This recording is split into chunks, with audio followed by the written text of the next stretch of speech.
So let's talk about this padding oracle attack. So here's the story.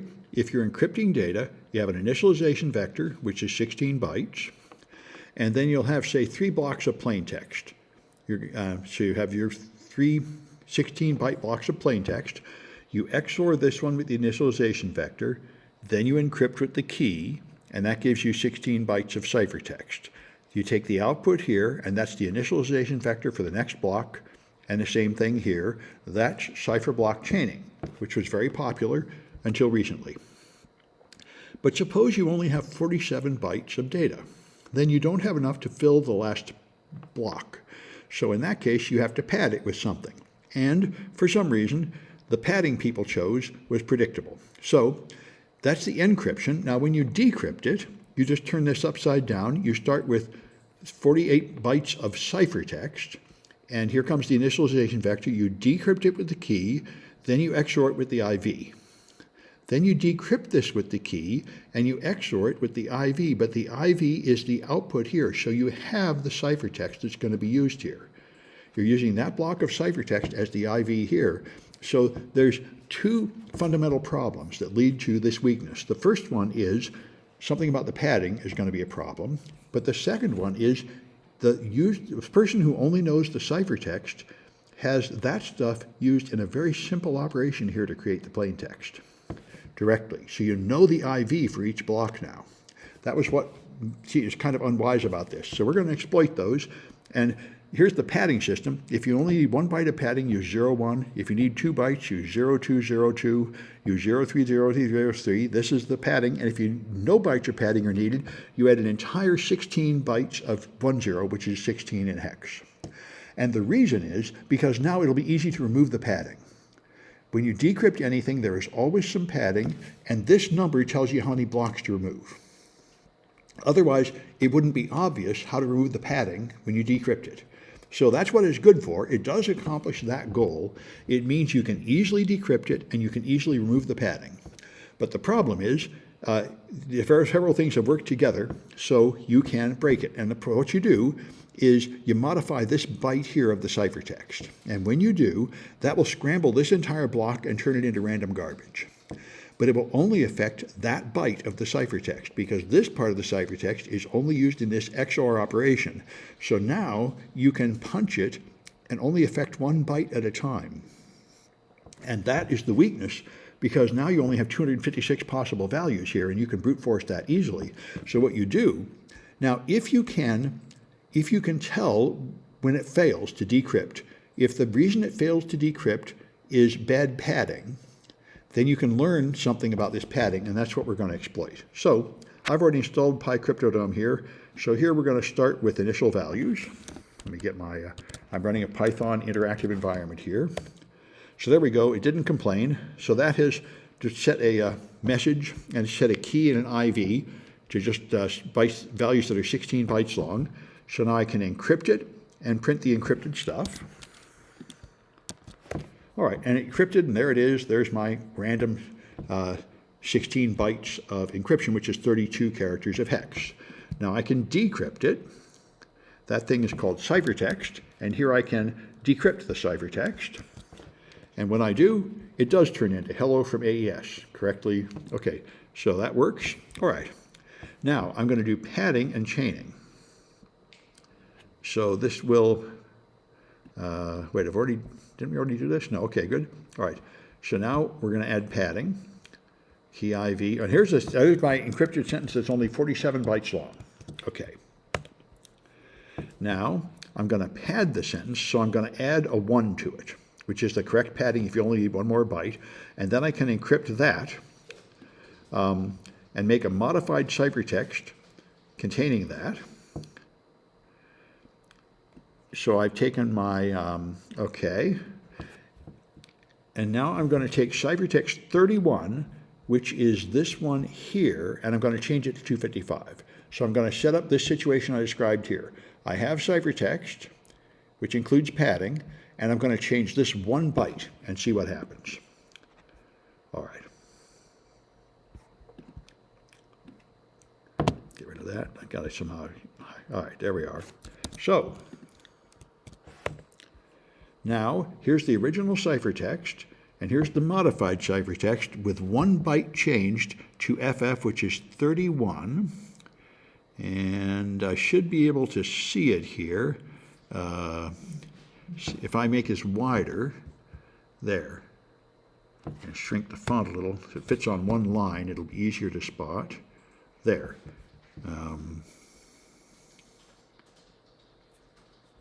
There it is, FF instead of 5C.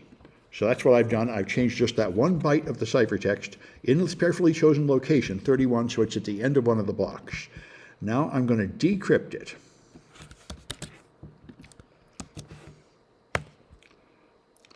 And let's see if I can get my stuff lined up here. There. All right, let me see if I can get rid of this junk that's in the way. All right. Now let's see, when I decrypt it, I want to see that modified ciphertext, and now I'm going to line them up again. Anyway, I'll do it. You can see this whole block turns into garbage. Let me line them up again. All right. There. So the first byte block is all fine, up to 56E7 4. Up to here, it's exactly the same. So the first block is fine. The next block is completely ruined, turned into random junk, but the third block is intact again. 66565E, except for the last byte that changed from 01 to A2. So this is the kiss of death, and this is what we said. We talked in early lectures about confusion and diffusion. If I change 1 byte of the ciphertext, that should change everything. And it doesn't. It has a limited effect. It changes this whole block, and it changes only 1 byte over here. So that's a pattern I can use to exploit, and that's what we're going to do. So we'll make a vulnerable system. I'm going to make a file called pador.py. This is just a little script that will do encryption it defines decrypt and encrypt here. And it's going to tell you if the failure is padding failure. So I'm going to exit from here. And let's go into 141, okay. And I think I might have I do have a directory called pador. Yep, okay, then ls. All right, and I think I already have it here. If I cat pador.py, there it is. So I already have it in this directory. If you have it in a directory, you can import it like a library. So now Python 3. And so now I can import pador. Encrypt and decrypt. Now I have 47 bytes. Now I can encrypt it, and it will automatically pad it. I don't have to do it manually. It will encrypt it. It'll add the padding, that pattern of padding we have there, and encrypt it. I can decrypt it with the decryption scheme, and that will decrypt it. And in my case, I left the 01 in there. You could remove it, but I left it there. We can see it. So it decrypted it and even showed this extra byte of 1 at the end, and there it is. So we can encrypt and decrypt and see it. All right, so it works. Now we're going to observe the padding oracle vulnerability. So what we're going to do is make the modified thing that has changed one of the bytes. Going to change the byte to 65 in location 48 down at the end. So it's going to take the ciphertext and change just the last byte. Now it tells me it's a padding error. So when you try to decrypt it and the last byte is wrong, you get a padding error. So now that's what makes the problem. So your goal is we're not trying to crack the encryption, although there are versions of this attack that do. What we're trying to do is forge a message that appears to have been encrypted with the key, even though we don't know the key. So we're going to create a message. Now the reason why you might do that is if you think about a URL, like a web form, or you're doing something like logging in, it'll often be like http:/company.com, then /user equals root, and password equals Batman, and time equals, you have a bunch of parameters here. And so it is often the case in such a situation that you really only want to pass through something like this. And you can afford to scramble stuff like this, and it doesn't matter. So there are cases where you could afford to destroy 16 bytes, But if you control the next 16 bytes, you can sneak in something really important like user equals root. And there are a lot of systems that have been designed where when you send them a message and they decrypt it and it's valid, they take that as authorization. That proves you have the key. That proves, well, I believe that you're root because of that. And this is another flaw, like using part of the key for the IV. There are authentication systems, and we will talk about them. Using an encryption system as an authentication system is a flaw because it wasn't really designed to prove that. And you're making, and that's, so anyway, that's the point. This attack, we're going to create a message, and the message we're going to create is like win. So what you're going to do is we're going to discover this intermediate state here, where it's a decryption of this block, but it hasn't been XORed with this key yet. We're going to deduce this state. We don't know the key, but we can deduce this state. And then we can forge any message we want in this block. By changing this input, we can make this block into anything we want. So we can create a message without knowing the key. That's what we're going to do. So, so we start with valid ciphertext and encrypt it. Okay. So there's the encrypted mesh along, this message sentence clearly says I'm a loser. All right, now we're going to find intermediate 47.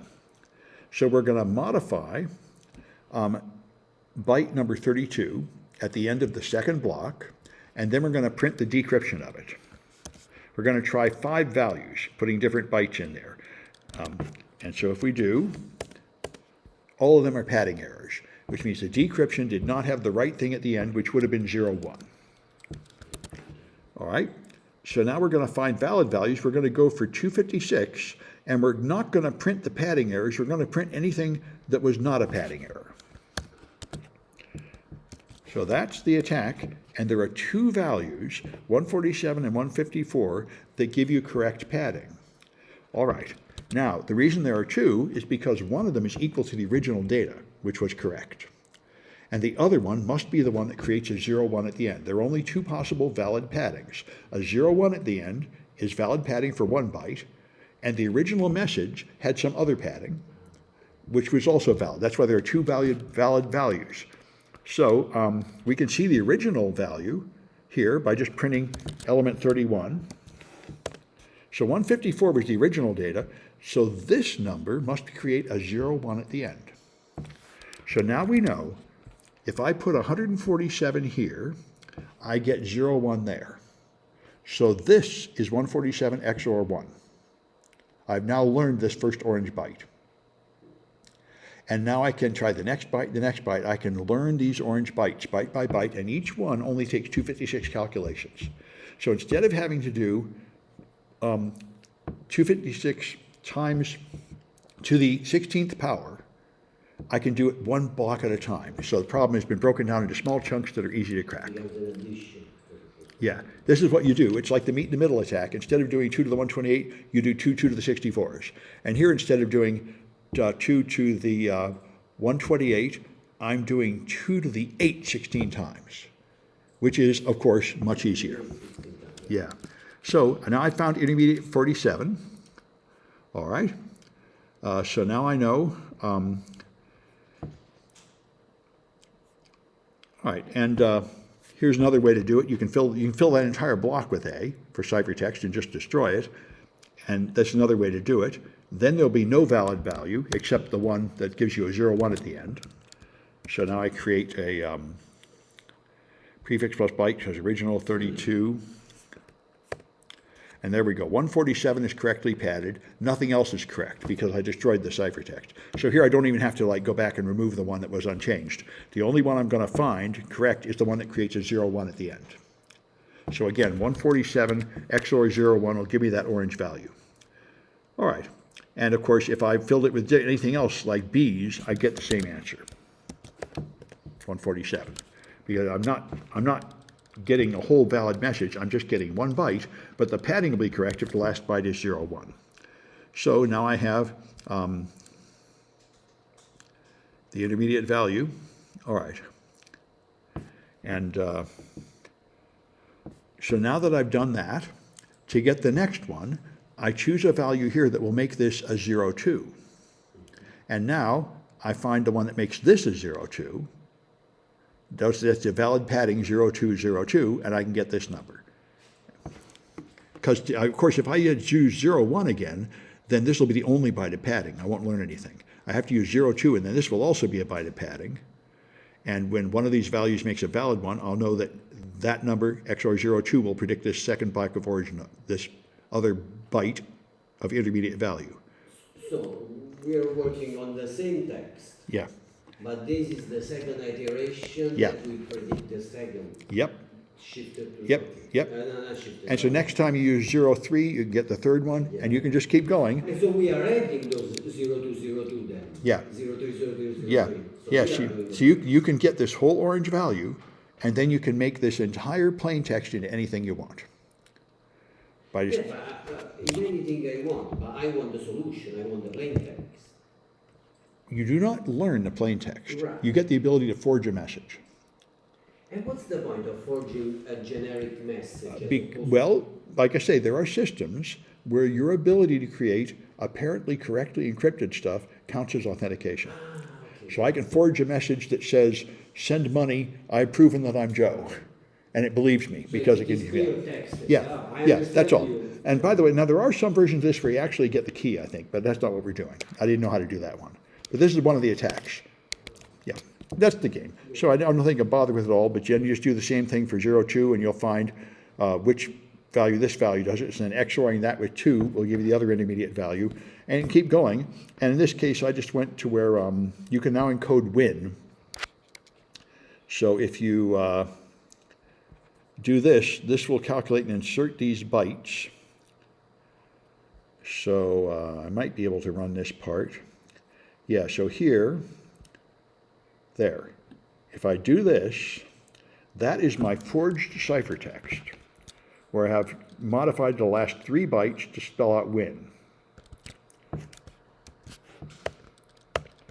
And now if I decrypt that, there, it now contains win and a 01 padding, and a bunch of random garbage. This sentence, this is the first block that's okay. This is the second block that was completely destroyed. And this is the part of the third block that was okay, unchanged. And here's part of the third block that I changed to win. So now I added the word win to it. And so if your application you're attacking will execute a command, if it's valid, then you have 16 bytes to make your command of whatever you want. Yeah. So that's the game. And so there's the first one is for 20 points just to follow all this. And the next one is the real challenge where you try to get 50 points extra. You're going to have to save this, and you're going to have to, that's the one. You have to set this thing up, and then you're going to have to put your name on the winner's page. So I'll check into this. I've forgotten what I've done. We should find your name on the board. Let's see what's in here. There, one's left over from before. Yeah, it's not found. I'll check into this. I'm not sure this is working. I'll check into this 50-point thing over the next week, and we'll see how it goes. It's probably okay, but I'll check. I have at home a solution. I'll test on it and make sure it works. Anyway, that's what I wanted to show you. Let me stop the recording, and that